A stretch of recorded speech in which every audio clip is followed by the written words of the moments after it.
Hey guys, welcome back to the Pruning Podcast. I'm your host, Ataya Smith, and welcome back, guys. Welcome back for another episode.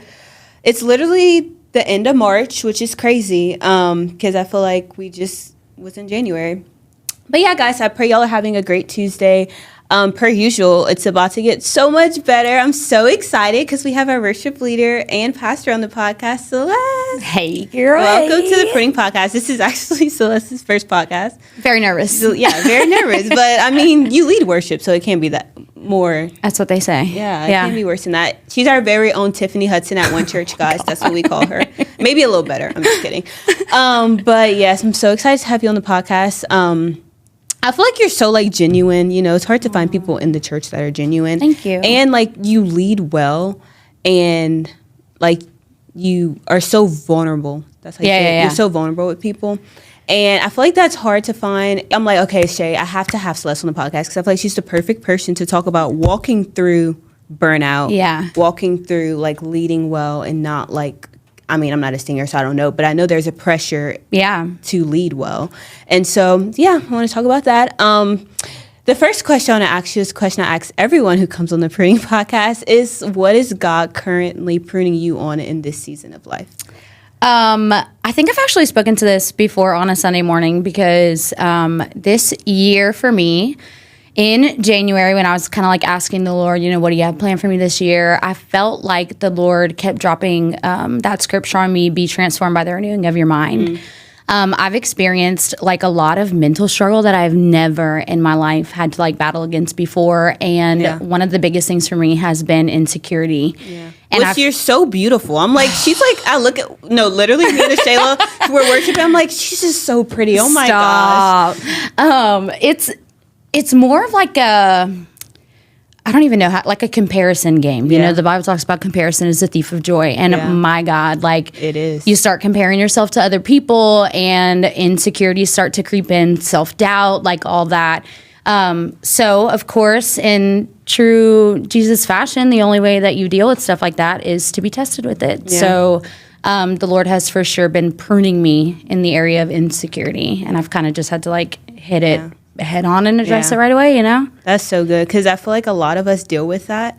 Comparison really is the thief of joy because it's like when you compare your walk to someone else's walk, like you're not giving God any credit for everything he's done in your life. And it's like, you're this amazing worship singer and it's like, God, I'm not, like you're comparing yourself and people are like, I bet Celeste has no problem. She's like perfect. She has an amazing voice. And I'm like, you would never. You have no idea. Yeah. But yeah.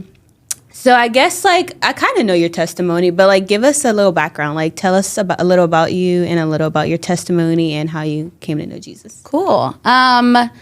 So I am a pastor's kid. So I, as they like to say, kind of, like, grew up under the church pew. We love Pastor Bobby. We love PB. That's my guy. Love you. He's incredible. I grew up in the church, though, and I feel like that's maybe something else that you don't really get a perspective of very often, because when you grow up in the church, you have to make the conscious decision one day that, like, I'm going to have a relationship with the Lord for me. Yeah. I'm not going to follow in my dad's footsteps or my mom's footsteps, and, like, there has to be a distinct moment where you choose the Lord. My husband, Michael, and I have been married for about almost 11 years now. Oh, my gosh. I know, crazy. We have 3 young boys, and when Michael and I got together, Michael was definitely more, like, spiritually sound, advanced than I was. We got married really young. I was 18. He was 21. So he, like, I don't even know how to explain this. He was so, like, Bible knowledgeable. And I'm thinking, like, I grew up in the church. You know what I'm saying? And I don't know the Bible this well. Girl, no. Like, sometimes I'd be embarrassed. And what was extra hard for me was I found a lot of times when Michael would talk about the Lord, it would almost, like, kind of, like, give me an ick. Like, I'd be like, no, don't talk about that. Like, I already know. Like, I don't need to hear it from you, too. Yeah. So we fast forward a little bit in our marriage, and we walked through a big church split. Yeah, that kind of happened, and I was thrust into a worship leader role. I think a lot of people are like, "Oh, she's the pastor's daughter. Like that's why she's doing it." But that was originally not what it was. It was people left, and so I got put into that role, and I kind of just had to like step into that and accept that mantle. Yeah, and when you do that, the weight that is placed on your shoulders is like unbelievable. Yeah. You know, your yoke is easy, my burden is light, all that good stuff. Yes, true. Yeah. But the weight of what you feel like going in on a Sunday morning is really difficult. And I found that I was still trying to rely too much on my father's faith. Yeah. And I had a miscarriage in December of 2019. Wow. And did you have 2 or no? Just the one. So I had Henry, my oldest. He's almost 9. I had him. He was about 4. Michael, my husband, was out of town at the time, so I was by myself. And I started cramping really bad. I'm like, what the heck? Like, something's wrong. Yeah. I called my mom, and she's like, you're good. Just call the OB. So I did. I ended up miscarrying the baby while Michael was in Texas. He had to drive home from Texas. It was like a very traumatic, not fun experience. Yeah. But I remember in that moment being like, you know, you always hear people say, God's still good and, you know, whatever. And I had this giant even if epiphany moment of like, okay, God, I'm going to choose from this day forward that even if you don't let me have another baby ever again, I'm going to choose to say that I think you're still good. And even if I'm not the worship leader that people think I'm cracked up to be, I still believe that you're still good. And so for me, like my faith expounded in that moment. And we were doing baptisms at the time, and it was kind of weird because, like, I'm like, I've already been baptized. I don't need to be baptized again. Like, no offense, Dad. But I remember Michael and I arguing about it, and it was right after I had the miscarriage, and I was, like, big mad at Michael. Like, why are you getting baptized again? That's dumb. Like, you literally don't need to. We did that when we first got saved. Like, it's whatever. And I felt the Lord tell me, like, no, cleanse yourself. Like, just meet me in the water. So I went. And I have vivid memory of going underneath the water, and when I was underneath, of a hand reaching out at me and was like, are you ready to let go, essentially? And I grabbed the hand, and when I came up, I just felt an overwhelming, like, peace and sense of security walk over me. And since then, the scripture that I like live on was when Jesus is telling the disciples right before he goes away in Luke, I think it's 14:27 maybe, peace I leave with you and peace I give you. Wow. Like, it's not of this world. And I constantly remind myself of that in that moment. And I think that's when my relationship with the Lord really like shifted a lot from I'm a pastor's daughter mindset to like, no, like this is between me and God. You know what I'm saying? And in that, Michael and I's marriage kind of like sprouted more, and it's and now you have 2 other wonderful kids. 2 other kids, crazy boys. Yes, and one, can I say, I cannot tell this is your first podcast. You're like, this is already so good. This is one of my favorite episodes. Because I know it's about to get better because it's like so relatable. Because it's not even in a miscarriage way. Because I've never had a miscarriage, but it's like so many of us have these expectations from God, and it's like, God, why would you let this happen to me? Like, you love me, like why would you let this happen to me? Like, God, you love me, why am I still single? God, you love me, why am I not married? God, you love me, why am I not here? And it's like we look at the storm, but we forget to look at God. And so it's like having that even if, like, what if God never gave you it? Like, would I still be enough if he never gave you another child?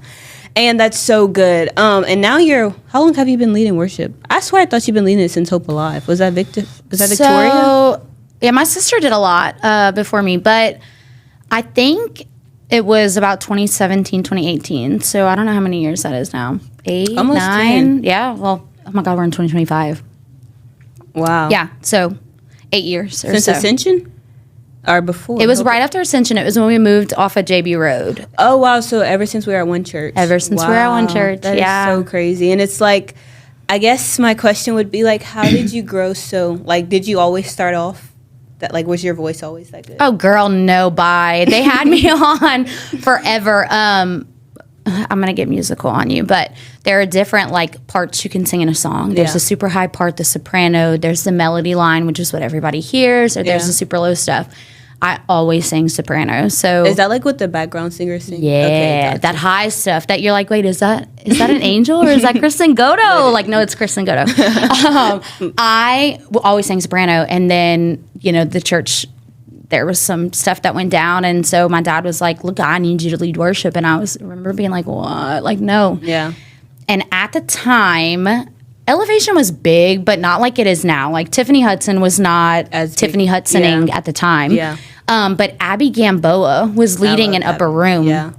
And I remember watching a video of her because I want my worship to be authentic. I never want it to be a performance. I never want it to be a forced thing. Yeah. And I remember watching Abby Gamboa and being like, she gives no cares about who is watching her. Yeah.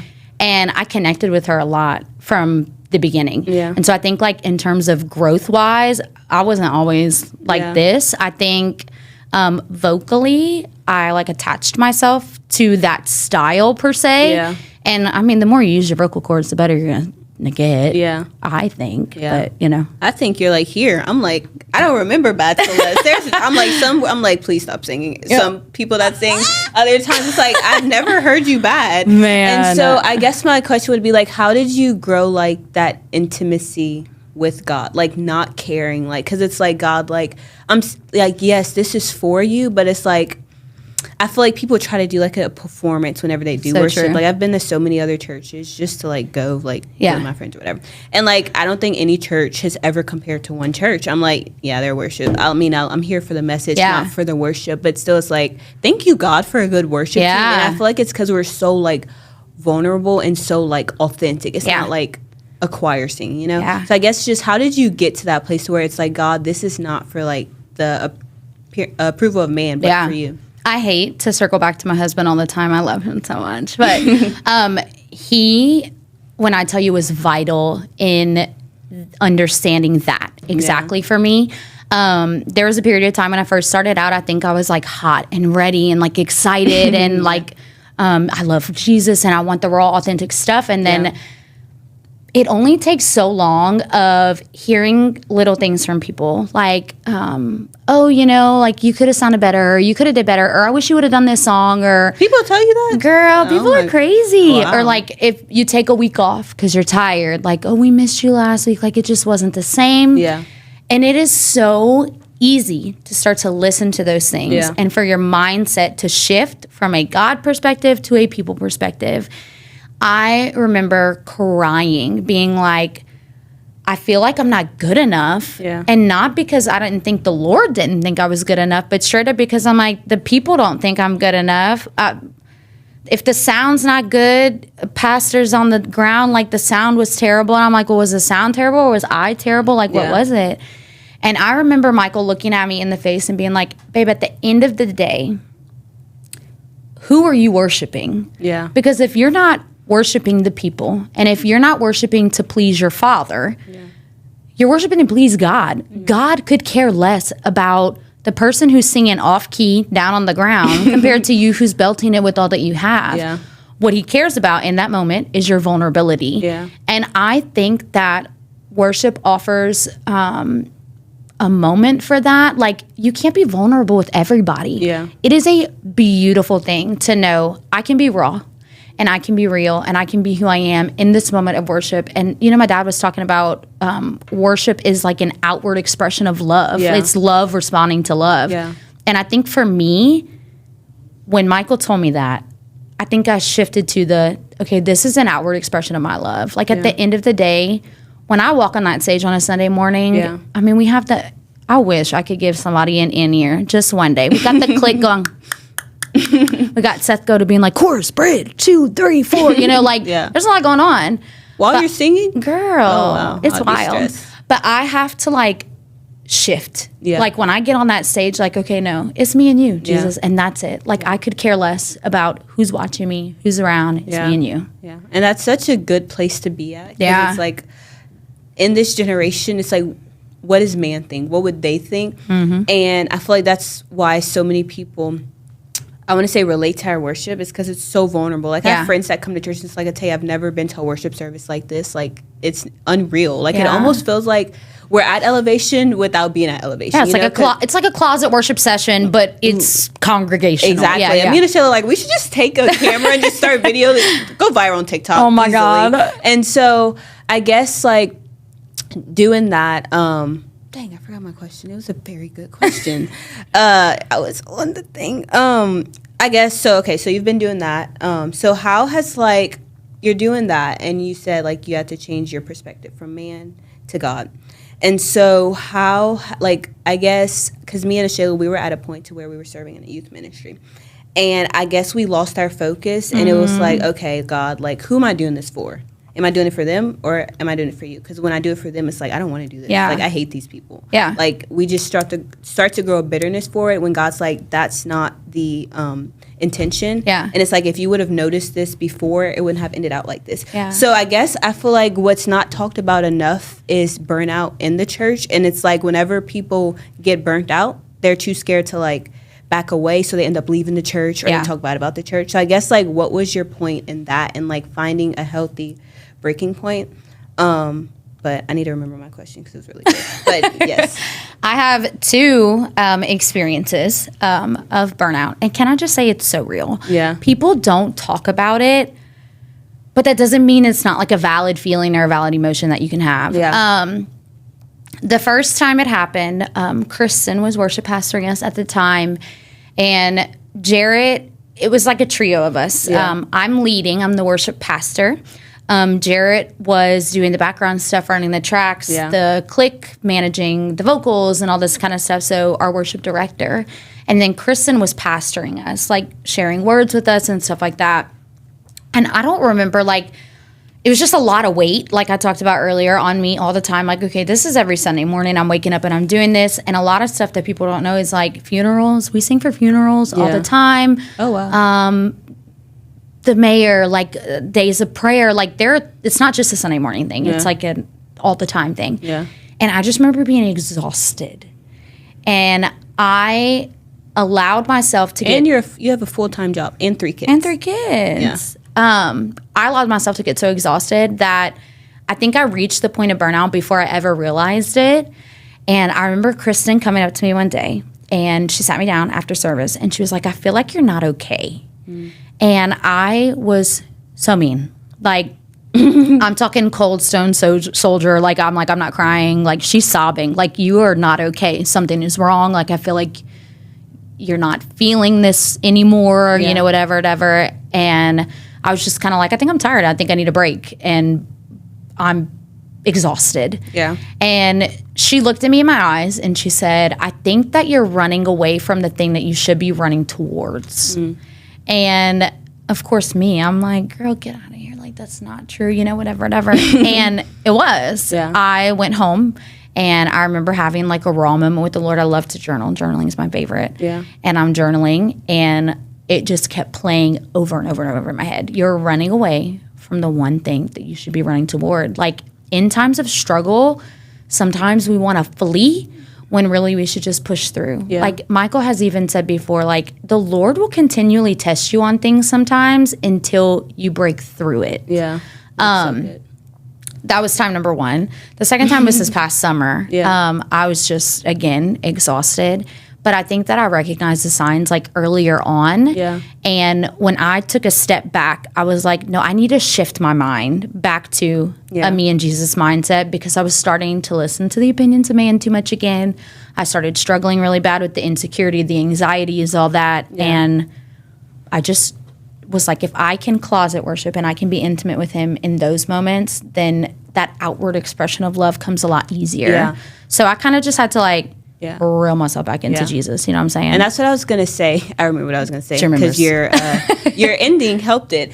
Like, it's like your fruit show that this is the secret place. This isn't just a performance, I want to say. Because it's like, you can tell when someone's spending time with Jesus and when this is, like, led by God. You know? And it pours out into all of us. And so I guess this will lead into my next question is, like, you were burnt out. So, like, how do you say no in those moments where it's like, this is for God? Like, and it's like, you feel convicted because it's like, am I supposed to be saying no? Like, it's hard. Yeah. I am a non-confrontational human being at heart. I hate confrontation with everything in me. And I think it's like a flaw, but also a perk at the same time, you know? Yeah.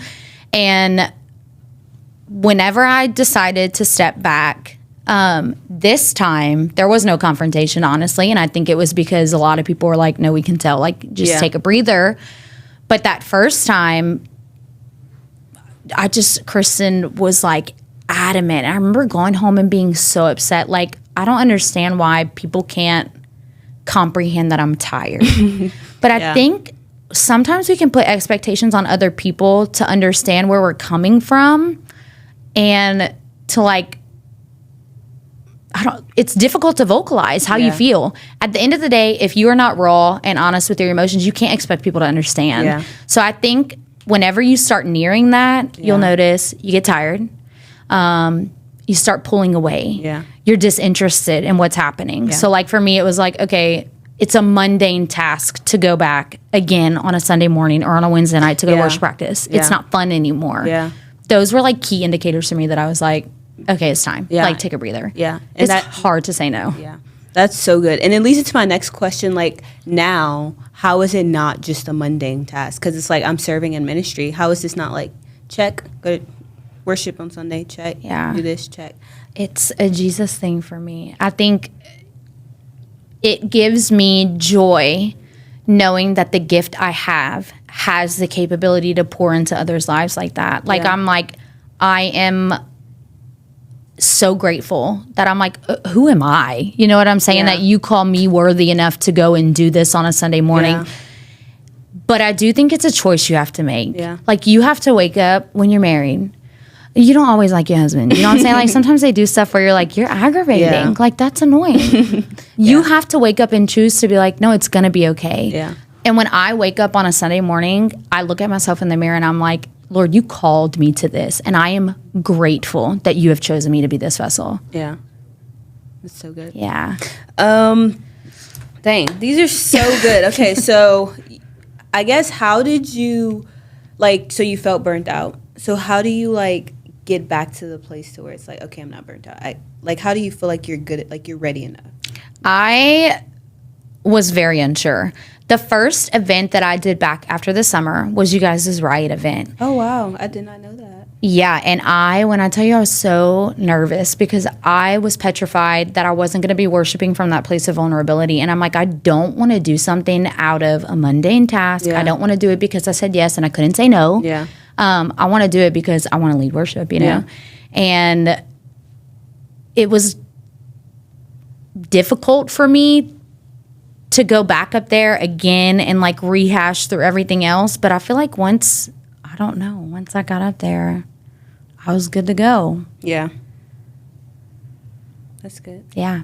So like what advice would you give to like worship leaders, like young worship leaders that are like finding their way? They're like, God, like I feel like this is my calling. Mm-hmm. Like I guess what would you tell your younger self, or, you know? It's not about anybody else. It's just about him. I hate leading worship for youth group. No offense to the youth people, but like if you open your eyes for the smallest of seconds, they're like... It's so awkward. I know. It's so awkward. It's so awkward. And whenever you're like leading in front of a bigger crowd of people, I feel more comfortable leading on a Sunday morning than I do at a youth group because I can't see anybody. Yeah. But if I looked at everybody's face on a Sunday morning and I took in the way that everybody was reacting on a Sunday morning, I would never walk away feeling like, wow, Lord, you used me today. Yeah. And I don't think that unless you're able to worship in that secret place with him, you're never going to be able to do it from a big stage of people.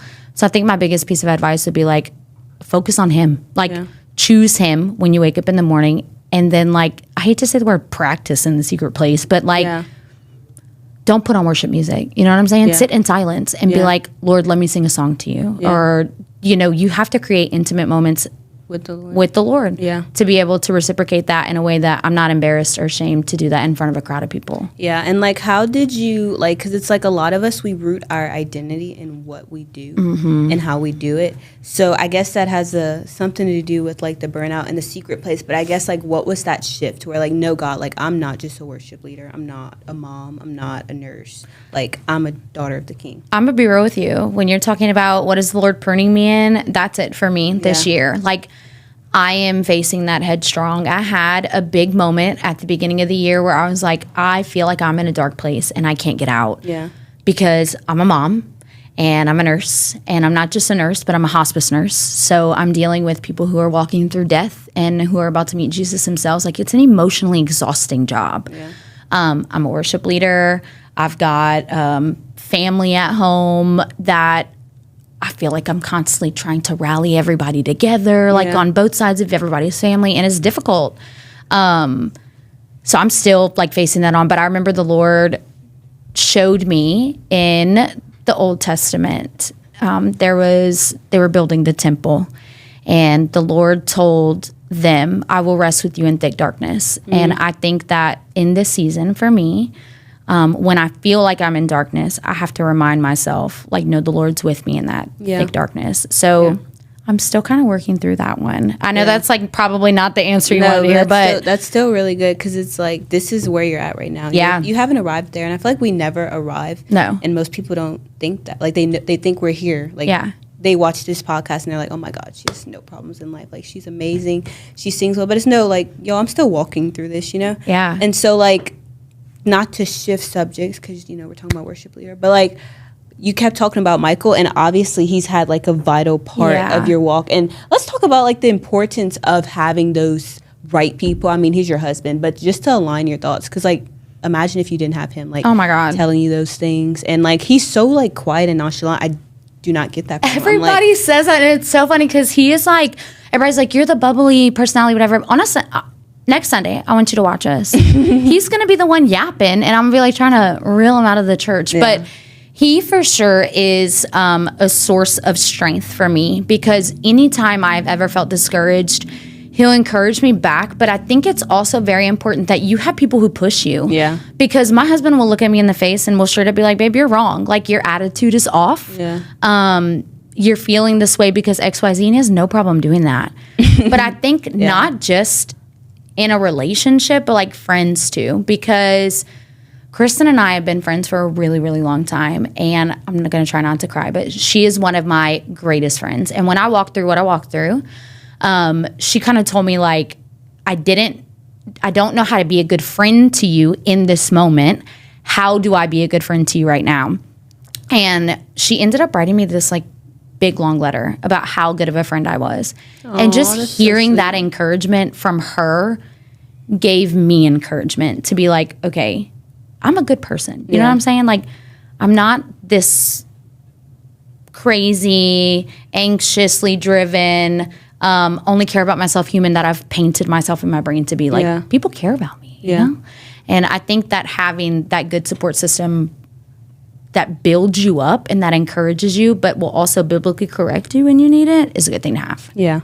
And that's really good. The importance of friendships and godly friendships. Godly friendships. So I don't know how many times I've had friends, they're like, they don't give me godly advice. And it's like, God, I know I shouldn't be listening to this person, but it's like, they're like my best friend. Yeah. And they're like, hey, just drop them. And I'm like, it's not that simple. But like, I guess, what are some practical ways that things you do to refresh your spirit and like just, okay, God, this is for you. Okay, God, I'm not this person. Yeah. Like, I struggle with like creating a routine almost. And sometimes it's hard. Like, I have 3 kids. I'm a nurse. I'm a worship leader, all that kind of stuff. I hate to say the word, find the time. Yeah. But I think that the Lord values the quality of what you give him more so than the quantity. So in those times where I've struggled, I walk through my day and I will constantly try to find the Lord in the little moments. So like, if I'm thinking I haven't read my Bible today, you know, whatever, and I'm walking outside and the weather's beautiful, I'll try to refresh my spirit in that way. Like, Lord, thank you for this beautiful day.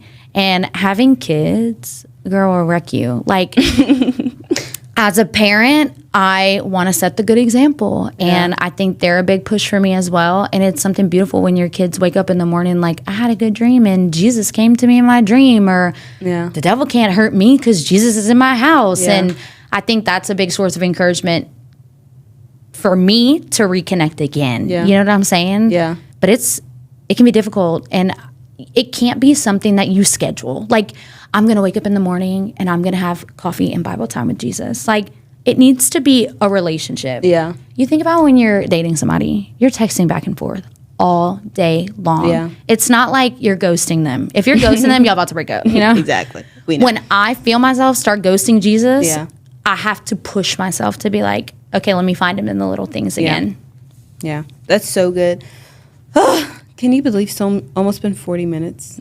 Wait, seriously? Seriously. Dang. I'm like, oh my gosh. Okay, but to wrap up the podcast, I feel like you already gave this, but I mean, you're so wise. You got a lot of pieces of advice. What's like the best piece of advice you would give to someone like currently walking through this season? Because it's like, didn't even get to talk about like growing up as the pastor child, these unrealistic expectations that people set on you. But I guess like what would be like a best piece of encouragement that you wish like you can go back and tell yourself during these times? I think working through insecurity in these times is a big thing, because if you're secure with who you are in Christ, you're confident in your walk and you're confident in your calling. And I think that constantly reminding yourself of, okay, Lord, you placed me here with this mouthpiece at this time. Yeah. Use me. That would be my biggest advice, just to encourage them. Like, the Lord doesn't just throw you into a situation for funsies. Yeah. He's testing you, or he wants to encourage you, or he's trying to build you up. Yeah. So embrace it. Yeah. And it can be scary, and new stuff is not fun, ever. Ever. But if you walk confidently with the Lord, knowing that that's where he called you to be, like, I feel like you set yourself up for success. Yeah. And new isn't fun. A lot of us I hate the new.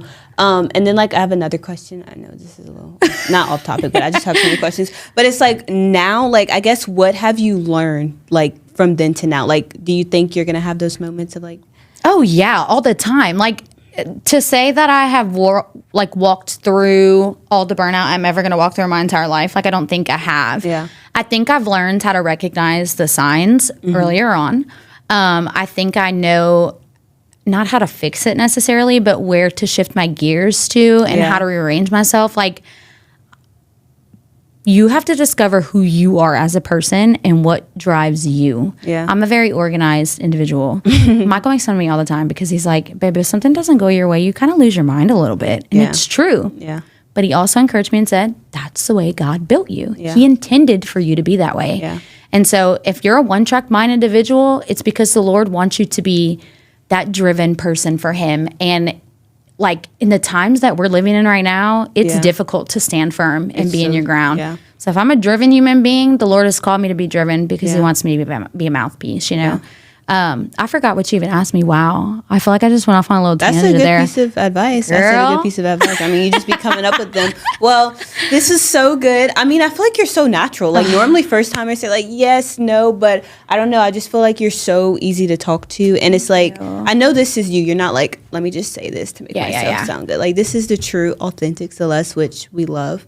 Definitely gonna have to have you back. Yeah. But like thank you like so much for being like such like I guess a light because it's so easy to like retreat to the darkness and like you're such like a light and it's like you're so like I said authentic and vulnerable and it's like you don't hide what you're walking through. Like we kind of knew like I think you had told us I don't know like whenever you took a break from the worship like girl why you not singing and you're like girl I took a break and I'm like okay like and it's like I don't think I've ever witnessed anyone talk about burnout. And it's like it's okay. Is it just me? No, and it's okay to feel those moments of like God, like I need a break. Yeah. And so, yes, thank you, Celeste. Thank you. I'm sweating and still. It's so hot, and I'm so excited for this episode to release because I feel like it's gonna touch the lives of so many. Because it's like a lot of us we can feel like disqualified or like we're not in the will of God. Yeah. When we feel like.